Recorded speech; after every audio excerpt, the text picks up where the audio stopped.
ओम नमो भगवते वासुदेवाय। ओम नमो भगवते वासुदेवाय। ओम नमो भगवते वासुदेवाय। नारायण कवच उपदेश अष्टम अध्याय षष्ठ स्कंद। अष्टमे विश्वरूप पूर्ण इंद्र को वर्म नारायण दियंते इंद्र से ही बड़े दयित जिणिला से हेले। राजा परीक्षित उवाच भो मुनि शुण सावधाने जे तुम्भे कहिल विधाने जेणे रक्षित इंद्र होई स्वर्गे राज भोग भुंजई गजतु रंग गजतु रंग रिपु बळे लीला मात्र के जिणी हेले। त्रैलोक्य अशेष संपदे भुंजु अछंती अप्रमादे भो स्वामी मोते जेबे दया विस्तारी कह मोते एहा केमंत वर्म नारायण इंद्रर रक्षार कारण जे वर्म बळे शत्रु जिणी स्वर्गे निर्भय वज्रपाणी। बादरायणी वाच इंद्र निमंते होई वृत प्रसन्न होई पुरोहित जे वर्म नाम नारायण कहिले एक मने शुण। विश्वरूप उवाच कर चरण जले धोई गंडूष उद गंडूष उद्गम मुख होई मंत्र रे करी अंग न्यास मौन सूचि होई तोष जे बण वर्मे नारायण तोष होइबे तत्क्षण निकट भय जेते बेले जानु चरण वक्षस्थले उदर हृदय मुखरे ओंकार आदि देई शिरे ओंकार आदि नारायण उच्चार करिब तक्षण करे करिब कर न्यास जे विद्या अक्षर द्वादश प्रवण आदि करी जेते करिब यकार पर्यन्ते अंगुली अंगुष्टि पर्वरे यथाक्रमे देई अक्षरे हृदरे देईण ओंकार मस्तके देव से विकार सकार भूरु जुगे देई णकार शिखारे बसाई बेकार नयन मध्यरे नकार सकल संधिरे मकार करीण स्मरण मंत्र स्वरूपे होई जन्म वैष्णवे नमः उच्चारिब ओंकार तहि आद्य देव परम आत्मा एहि मंत्रे ध्यान करिब अविरते षडश कतिजुत रूप अनादि दिव्य शुद्ध सत्व जे हरि गरुड़ पृष्ठरे पाद पद्म देइछि शिरे जे अष्ट बाहुरेण करी चर्म अशी गदा को धरी शंख पाश ईशु चापरे रखंतु मोते चक्र धरे जे जले मत्स्य रूप होई से प्रभु रक्षा करु देहि जल जंतुक सकाशरु रखिबे वरुण पाशरु माया बामन रूप स्थले से रक्षा करु अवहेले त्रिविक्रम रखु भूमि रे विश्वरूप जे आकाशरे वन संग्राम संकटरु दुर्गमु से मोते उद्धरु असुर जुथर अहिरी नृसिंह मोते से उद्धरी जाहार अटहास शुणी कंपंती ए दिग धरणी दैत्य पत्नी गर्भ माने पड़ती जेहास निस्वने से प्रभु युद्ध आदि स्थले मोते रखंतु अवहेले पथे रखंतु यज्ञ कल्प अखिलाधार विश्वरूप स्वदंते अवनी जे धरी मोते से बराह उद्धरी अद्रिकूटरे परशुराम प्रवासे राम जे लक्ष्मण भरत अग्रजटी जेहु से मोते रक्षक सदा हेउ अखिल नाना प्रमादरु से नारायण रक्षा करु आबर नर रूपी हरि रखंतु गर्भरु उद्धरी जोगो भष्टरु जोगो नाथे रखंतु दत्तात्रेय मोते कपिल त्रिगुण ईश्वर कर्म बंधरु रक्षा कर अनंग पीड़ारु जगते सनत कुमार रखु मोते पथे देव हेल नादिरु हयग्रीव मूर्ति उद्धरु देवता आराधन विघ्न नारद रखंतु मोतनु ବିଘ୍ନୁ ଦେବତା ଆରାଧନ ବିଘ୍ନୁ ନାରଦ ରଖନ୍ତୁ ମୋ ତନୁ କମଠ ରୂପୀ ଚକ୍ରଧର ଅଶେଷ ପାପୁତ୍ରାହି କର ଅପଥ୍ୟ ଭୋଜନରୁ ମୋର ଯେ ବ୍ୟାଧି ଜନ୍ମେ ଅତି ଘୋର ତାହା ନାଶିବେ ଧନ୍ୱନ୍ତରୀ ଯେ ଦ୍ୱନ୍ଦ୍ୱ ଭୟଟି ମୋହରି ତହୁଁ ରଖିବେ ନାଭିସୂତ ଋଷଭ ନାମେ ଯେ ବିଦିତ ଦୁର୍ବାଦ ଜନ ସମୂହରୁ ଯଜ୍ଞ ମୂରତି ରକ୍ଷା କରୁ ବଳବନ୍ତଙ୍କ ତହୁଁ ମୋତେ ରଖନ୍ତୁ ବଳଦେବ ନିତ୍ୟ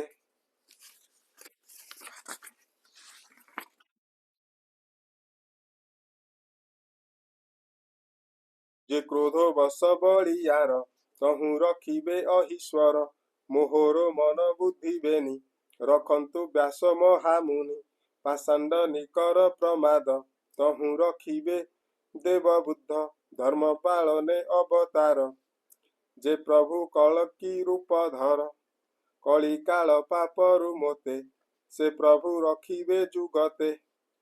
କେଶବ ଗଦା ଧରି କରେ ମୋତେ ରଖନ୍ତୁ ପ୍ରଭାତରେ ଗୋବିନ୍ଦ ବେଣୁ ଧରି କରେ ରଖନ୍ତୁ ଦିବସ ଆଦ୍ୟରେ ପୂର୍ବାହ୍ନେ ଶକ୍ତି ଧରି ହସ୍ତେ ରଖନ୍ତୁ ନାରାୟଣ ମୋତେ ରଖନ୍ତୁ ବିଷ୍ଣୁ ଚକ୍ରଧର ଦିବସ ମଧ୍ୟମ ଭାଗର ଅପରାହ୍ନରେ ମଧୁହାରି ରଖନ୍ତୁ କରେ ଧନୁ ଧରି ରଖନ୍ତୁ ସାୟଂକାଳେ ମୋତେ ତ୍ରିଧା ମାଧବ ତୁରିତେ ପ୍ରଦୋଷେ ରଖୁ ହୃଷିକେଶ ଅଶେଷ ବ୍ରହ୍ମାଣ୍ଡର ଈଶ ଅର୍ଦ୍ଧର ଜନି ବା ନିଶିଥେ ରଖନ୍ତୁ ପଦ୍ମନାଭ ମୋତେ ଶ୍ରୀବତ୍ସ ଧାମ ପର ରାତ୍ରେ ଖଡ୍ଗ ଆୟୁଧ ଧରି ହସ୍ତେ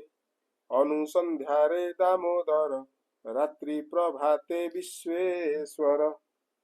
କାଳମୂରତି ଭଗବାନ ରଖନ୍ତୁ ମୋହର ଜୀବନ ଯେ ଚକ୍ର ତେଜ ଏ ସଂସାରେ ପ୍ରଳୟା ନଳ ତୁଚ୍ଛ କରେ କୃଷ୍ଣରେ ପ୍ରୟୋଜିତ ହୋଇ ନିର୍ଭୟେ ଜଗତେ ଭ୍ରମଇ ତା ପାଦ ପଦ୍ମେ ମୋର ଶିର ନିତ୍ୟ କରଇ ନମସ୍କାର ସେ ଚକ୍ର ମୋର ସୈନ୍ୟ ଦହନ କରିବ ବହନ ପବନ ସହ ହୁତାସନ ଦହଇ ଯେହ୍ନେ ଶୁଷ୍କ ତୃଣ ଗଦା ଅଶନି ପ୍ରାୟ ହୋଇ ମୋର ବିପକ୍ଷ ଦେହେ ଯାଇ ସ୍ଫୁଲିଙ୍ଗେ ଚୂର୍ଣ୍ଣ କର ହିଆ ତୁମ୍ଭେ ଅଖିଳ ନାଥ ପ୍ରିୟା ମୁହିଁ ଅଟଇ ତାର ଦାସ ମୋ ଶତ୍ରୁ ପକ୍ଷ କର ନାଶ କୁଷ୍ମାଣ୍ଡ ବିନାୟକ ଯକ୍ଷ ଗୃହକ ଭୂତ ଗଣ ରକ୍ଷ ପିଶାଚ ପ୍ରେତ ମାତୃଗଣ ଶୀଘ୍ରେ କରତୁ ପ୍ରମଥନ ଏ ପାଞ୍ଚ ଜନ୍ୟ ଶଙ୍ଖ ସାର କୃଷ୍ଣେ ପୂରିତ ହୋଇ ମୋର ଶତ୍ରୁର ହୃଦୟ କମ୍ପାଅ ନିସ୍ୱନେ ମହାଭୟ ଦିଅ ତୁହେ ଖଡଗ ତୀକ୍ଷ୍ଣ ଧାର ଅଶେଷ ରିପୁ ନାଶ କର କୃଷ୍ଣରେ ହୋଇ ପ୍ରୟୋଜିତ ସକଳ ରିପୁ କର ଗ୍ରସ୍ତ ହେ ସତ ଚନ୍ଦ୍ର ଚର୍ମ ଶୃଣ ଯେତେ ଅଛନ୍ତି ରିପୁଗଣ ତାହାଙ୍କ ଲୋଚନ ଆଚ୍ଛାଦ ଯେଣେ ହୋଇବ ଦୃଷ୍ଟି ଭେଦ ଯହୁଁ ମୋ ଭୟ ଜାତ ହୋଇ ଗ୍ରହ ମନୁଷ୍ୟ କେତୁ ଯେହି ଯେ ସରୀସୃପ ଭୂତ ଆଦି ହିଂସକ ପାପ ମନ୍ଦବାଦୀ ଶ୍ରୀକୃଷ୍ଣ ରୂପ ଅସ୍ତ୍ର ନାମ ଯେଣୁ ମୁଁ କଲି ସଂକୀର୍ତ୍ତନ ତାର ପ୍ରସାଦୁ ଯାଉ କ୍ଷୟ ଏ ଯେତେ ସର୍ବଦୁଷ୍ଟ ଭୟ ଯେ ମୋର ଶ୍ରେୟ ଆଚରଣେ ହିଂସା କରନ୍ତି ଦୁଷ୍ଟ ଗଣେ ଗରୁଡ଼ ଭଗବାନ ମୋତେ ରକ୍ଷା କରିବେ ଅବିରତେ ରଖିବେ ବିଶ୍ୱକ୍ସେନ ହରି ଅଶେଷ କଷ୍ଟୁ ମୋତେ ତାରି ରୂପ ଆୟୁଧ କୃଷ୍ଣ ନାମ ଆପଦ କରିବେ ମୋଚନ ପ୍ରଭୁ ନିକଟେ ଯେତେ ଗଣ ଅପରେ ବାହନ ଭୂଷଣ ବୁଦ୍ଧି ଇନ୍ଦ୍ରିୟ ମୋର ମନ ସର୍ବେ ରଖନ୍ତୁ ମୋର ପ୍ରାଣ ଯେମନ୍ତେ ପ୍ରଭୁ ଭଗବାନ ସତ ଅସତର କାରଣ ଏହି ସତ୍ୟରୁ ମୋର ସର୍ବ ନଷ୍ଟ ହୁଅନ୍ତୁ ଉପଦ୍ରବ ଆତ୍ମା ଅଶେଷ ପ୍ରାଣୀଙ୍କର ସକଳ କାର୍ଯ୍ୟରୁ ବାହାର ଭୂଷଣ ଆୟୁଧ ସ୍ୱନାମ ଧରନ୍ତି ସ୍ୱମାୟାରେ ଭିନ୍ନ एमंत परम ईश्वर रक्षा करंतु मो शरीर सर्वज्ञ भगवान हरि सर्वस्वरूप रूप धरि सदा सर्वत्र सर्वठारु सत्य प्रमाणे रक्षा करु दिग विदिग अध ऊर्ध्व रखन्तु नरसिंह देव आत्म स्वनरे लोकोत्रासे स्वतेजे सर्वतेज नाशे भो इंद्र शुण मो वचन कहिली वर्म नारायण असुर जूथपति मान जिणिबु करिले धारण ए विद्या जार तहि थाई जे ताकु दृष्टिरे देखई पादे बा स्मरश करई ता गात्रे भय न रहई ए विद्या जेहु धरि थाई भीति ताहार काहि नाही राजा तस्कर ग्रह आदि जे दुष्ट गण नाना व्याधि ए विद्या पूर्वे द्विज एक धरिण थिला कौशिक मरुधन देशे सेहि जोगो धारणे निज देहि तेजिला तहि द्विजवर शुण कहिबा सुनासिर गंधर्व पति एक दिने ताहार उपरे विमाने जाउन थिला चित्ररथ अमर कन्यारे बेष्टित जहि ब्राह्मण मरिथिला ताहार ऊर्ध्वे जहु गला गगनु पड़िला तक्षणे विमान गला तार केणे पड़िला अधमुख होई सभये चकिते चाहई बालखी